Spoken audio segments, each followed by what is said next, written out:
Hello everyone, कैसे हो आप सभी। वेलकम है आपका अपने यूट्यूब चैनल यूनिक स्टडी पर। तो आज मैं आपके लिए पॉलिटिकल साइंस की एक और वीडियो लेकर आई हूँ। ये फाइनल ईयर स्टूडेंट्स का टॉपिक है, मोस्ट इम्पोर्टेंट टॉपिक है ये भी। यथार्थवाद और नव यथार्थवाद में अंतर। ये क्वेश्चन भी हर बार एग्ज़ाम में आता है, ये मोस्ट इम्पोर्टेंट टॉपिक है आपका। तो इसके मैं आपको बेस्ट नोट्स प्रोवाइड करूँगी और मैं आपको इसके PDF फाइल भी टेलीग्राम पर शेयर कर दूँगी, आप उधर से डाउनलोड कर सकते हैं। मैं आप सभी को डिस्क्रिप्शन में लिंक शेयर कर दूँगी। तो अगर आपका क्वेश्चन आता है यथार्थवाद और नव यथार्थवाद में अंतर स्पष्ट करिए, तो आपको ये आंसर लिखना है। सबसे पहले तो आप यथार्थवाद के बारे में लिखेंगे। मैं आपको मार्गेंथो के सिद्धांत की वीडियो पहले ही सेंड कर चुकी हूँ, उसमें से आप यथार्थवाद के बारे में 4 या 3 पॉइंट्स लिख देंगे। देन आप नव यथार्थवाद के बारे में 3 या 4 पॉइंट्स लिखेंगे। देन हम नव यथार्थवाद और यथार्थवाद में अंतर स्पष्ट करेंगे। ठीक है, इस तरह हमें कोई भी आंसर लिखना चाहिए। पहले हम दोनों के बारे में थोड़ा थोड़ा सा बता देंगे, फिर दोनों के बीच में डिफरेंस बताएंगे। ठीक है, तो आइए अब हम वीडियो स्टार्ट करते हैं। नव यथार्थवाद अंतर्राष्ट्रीय संबंधों के अध्ययन के उपागम के रूप में नव यथार्थवाद का अपना ही अलग महत्व है। इसका विकास 1980 के दशक में हुआ था। इसे संरचनात्मक यथार्थवाद के नाम से भी जाना जाता है। नव यथार्थवाद के कुछ मूल तथ्य हैं। फर्स्ट पॉइंट, आपको सभी आंसर्स को पॉइंट्स में लिखना चाहिए। ओके, फर्स्ट पॉइंट, यथार्थवाद की कई आधार पर आलोचना की जाती रही है।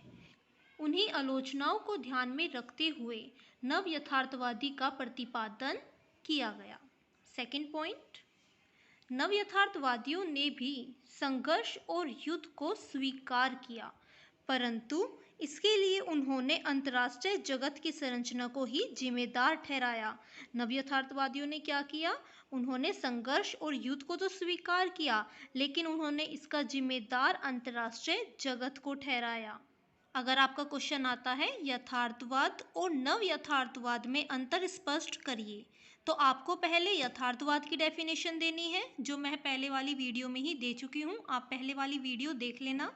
देन आप नव यथार्थवाद के बारे में बताएंगे। ये मैंने कुछ पॉइंट्स लिखे हैं नव यथार्थवाद के, तो आप इन पॉइंट्स में से ही 3-4 पॉइंट्स लिख देना। ठीक है, ओके। थर्ड पॉइंट देखेंगे, नव यथार्थवाद की विचारधारा को केनेथ वोल्टेज ने ही आगे बढ़ाया। वोल्टेज की एक पुस्तक लिखी गई है जिसका नाम है a theory of international politics. क्या है वोल्टेज की बुक का नाम? A theory of international politics. इस पुस्तक में नव यथार्थवादियों का चित्रण किया गया है और मार्गेंथो के यथार्थवादी सिद्धांत की कमियों को बताया गया है। जो ये वोल्टेज की बुक है a theory of international politics, इसमें उन्होंने नव यथार्थवादियों का चित्रण किया है और जो मार्गेंथो के यथार्थवादी सिद्धांत है उसकी कमियों को बताया गया है।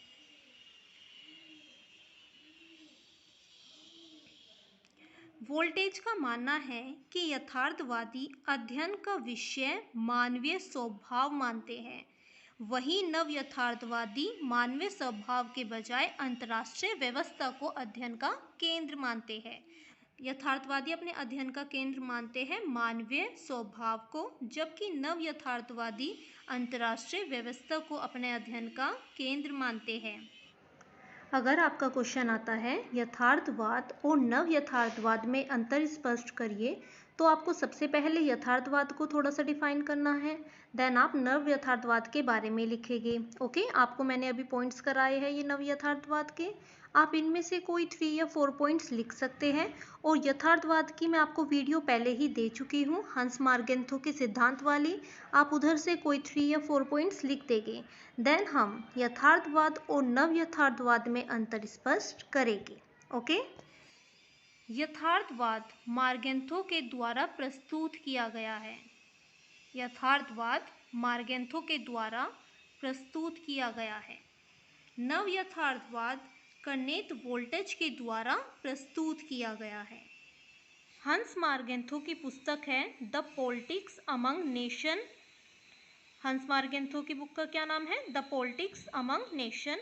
और वोल्टेज की बुक का नाम है a theory of international politics. Third point देखेंगे, मार्गेंथो के अनुसार मानव स्वार्थी होता है। मार्गेंथो क्या बोलते हैं कि जो मानव होता है वो बहुत ज़्यादा स्वार्थी होता है, वो हमेशा अपने स्वार्थ के लिए ही कार्य करता है। जबकि वोल्टेज बोलते हैं कि नव यथार्थवादी के सिद्धांत के अनुसार वह मनुष्य के बजाय अंतर्राष्ट्रीय संरचना को दोषी मानते हैं। वो मनुष्य को किसी भी प्रकार से दोषी नहीं मानते, बल्कि अंतर्राष्ट्रीय संरचना को दोषी मानते हैं। फोर्थ पॉइंट देखेंगे, यथार्थवादी सत्ता में रुचि रखते हैं। किस में रुचि रखते हैं? सत्ता में।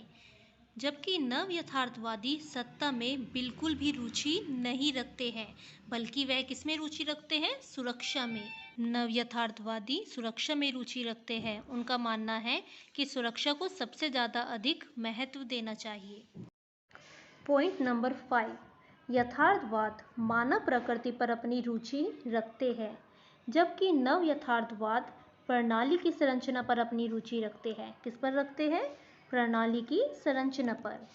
आप सभी बच्चे नोट्स को बड़े ध्यान से देखेंगे। अगर आपका क्वेश्चन आता है यथार्थवाद और नव यथार्थवाद में अंतर स्पष्ट करिए, तो आपको यही आंसर लिखना है। ओके, मैं आप सभी को इन नोट्स की PDF फाइल भी टेलीग्राम पर शेयर करूंगी, तो मैं डिस्क्रिप्शन में आपको लिंक शेयर कर दूंगी। आप वहां से टेलीग्राम के चैनल के साथ मेरे जुड़ सकते हैं। तो आइए पॉइंट नंबर 6 देखते हैं। यथार्थवादी शक्ति को ज़्यादा महत्वपूर्ण मानते हैं। शक्ति में भी हथियारों की शक्ति को अधिक बल देते हैं। किसकी शक्ति को? हथियारों की शक्ति को। यथार्थवादी अपने आप को ज़्यादा से ज़्यादा शक्तिशाली बनाना चाहते हैं। यथार्थवादी क्या सोचते हैं? वो सोचते हैं अगर उनके पास बहुत ज़्यादा हथियार है तो वह किसी भी देश पर आक्रमण कर सकते हैं और उस पर अपना नियंत्रण जमा सकते हैं। इसलिए यथार्थवादी हथियारों की होड़ पर बहुत ज़्यादा बल देते हैं। वो सोचते हैं हमारे पास ज़्यादा से ज़्यादा शक्ति होनी चाहिए, ज़्यादा से ज़्यादा हथियार होने चाहिए। लेकिन नव यथार्थवादी का मानना है शक्ति केवल हथियार के रूप में ही नहीं होती। शक्ति केवल हथियार के रूप में ही नहीं होती, बल्कि शक्ति के कई रूप हैं, जैसे कि आर्थिक शक्ति, यानी कि हमें आर्थिक रूप से भी मजबूत होना चाहिए, राजनीतिक शक्ति और सांस्कृतिक शक्ति आदि।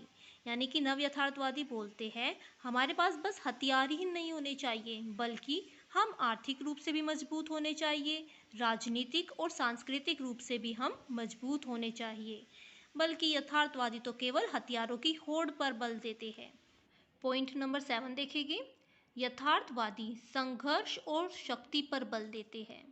वह शक्ति को बढ़ाने का प्रयास करते रहते हैं ताकि वह अपने राष्ट्रीय हित को सुरक्षित रख सके, नव यथार्थवाद संघर्ष के लिए अंतर्राष्ट्रीय संरचना को जिम्मेदार मानते हैं। किसको जिम्मेदार मानते हैं? अंतर्राष्ट्रीय संरचना को। वह कहते हैं कि संघर्ष केवल अंतर्राष्ट्रीय संरचना के दोषों का ही परिणाम है। संरचना का अर्थ होता है शक्ति का राज्यों के बीच में विभाजन करना। संरचना का अर्थ होता है कि शक्ति का राज्यों के बीच में विभाजन करना। पॉइंट नंबर 8, अराजक संरचना के लिए यथार्थवादी सिर्फ राज्य को ही जिम्मेदार समझते हैं। अराजक संरचना के लिए यथार्थवादी किसको जिम्मेदार समझते हैं? सिर्फ और सिर्फ राज्यों को। नव यथार्थवादी गैर राज्य भागीदारों को अंतर्राष्ट्रीय राजनीति में भूमिका पर बल देते हैं। नव यथार्थवादी गैर राज्य भागीदारों पर बल देते हैं। पॉइंट नंबर 9, यथार्थवादी शक्ति संतुलन के लिए सिर्फ राजनीतिक और सैनिक तत्वों को ही महत्व देते हैं। सिर्फ और सिर्फ राजनीतिकों और सैनिक तत्वों को ही महत्व देते हैं। जबकि नव यथार्थवादी सामाजिक आर्थिक तत्वों को भी उतना ही महत्व देते हैं। गरीबी, बेरोजगारी, आर्थिक और सामाजिक असमानता के प्रभाव शक्ति संतुलन पर बुरा असर डाल सकते हैं, इसलिए वो इन सभी पर बहुत ज़्यादा ध्यान देते हैं। जबकि यथार्थवादी क्या करते हैं? बस वो राजनीति पर और सैनिक तत्वों पर बल देते हैं, और नव यथार्थवादी सभी चीज़ों पर बल देते हैं, वो हर चीज़ों पर ध्यान रखते हैं। यथार्थवादी मानते थे कि राज्यों का व्यवहार अलग अलग होता है। उनका कहना है कि छोटे देश सामान्य व्यवहार रखते हैं और बड़े देश उन्हें अपने अधीन रखते हैं। नव यथार्थवादी मानते हैं कि सभी राज्यों में समानता होती है और नव यथार्थवादी मानव को स्वार्थी और लोभी भी नहीं मानते हैं।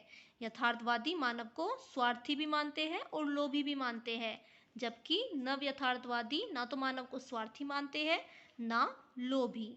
तो ये आपका क्वेश्चन था, यथार्थवाद और नव यथार्थवाद में अंतर। तो अगर आपका क्वेश्चन आता है यथार्थवाद और नव यथार्थवाद में अंतर स्पष्ट करिए, तो आपको यही आंसर लिखना है। ओके, आपको टेंशन लेने की बिल्कुल भी ज़रूरत नहीं है। मैं आपको हर सब्जेक्ट के बेस्ट नोट्स प्रोवाइड करूँगी। ओके, अगर आप मेरी सभी वीडियोस को बड़े ध्यान से देखते हैं, फिर आपको टेंशन लेने की ज़रूरत नहीं पड़ेगी, क्योंकि आप कोई भी क्वेश्चन आए आप सबका आंसर ईजिली कर सकते हो। ठीक है, तो सभी मेरी वीडियोस को बड़े ध्यान से देखेंगे। आपको मेरे चैनल पर हर सब्जेक्ट की मैं बेस्ट नोट्स प्रोवाइड करने की अपनी तरफ से पूरी कोशिश करूँगी। बस आपका काम होगा उन्हें देखना। तो प्लीज़ सभी बच्चे बड़े ध्यान से देखिए, ताकि आप अच्छे स्कोर कर सकें, आप अच्छे मार्क्स ला सकें। तो प्लीज़ सभी वीडियोस को बड़े ध्यान से देखेंगे। मैं आप सबको इन नोट्स की PDF फाइल भी टेलीग्राम पे शेयर कर दूँगी, तो आप उधर से भी डाउनलोड कर सकते हैं। तो अगर आपको मेरी ये वीडियो अच्छी लगती है तो प्लीज़ मेरी वीडियो को लाइक करना मत भूलिएगा और ज़्यादा से ज़्यादा लोगों तक शेयर करिए, ताकि आप अपने फ्रेंड्स की भी हेल्प कर सकें। आप मुझे कमेंट करके भी बता सकते हैं कि आपको मेरी वीडियो कैसी लगी, या फिर आप मुझे ये भी बता सकते हैं कि आप अगर किसी और सब्जेक्ट्स के नोट्स चाहते हैं, किसी और सब्जेक्ट की वीडियोस चाहते हैं, तो आप मुझे कमेंट करके ये भी बता सकते हैं। And please subscribe my YouTube channel and press the bell icon for the latest updates. आप बेल आइकन को प्रेस कर देंगे ताकि आपको time to time new notification मिलती रहे। Okay, bye everyone, have a nice day.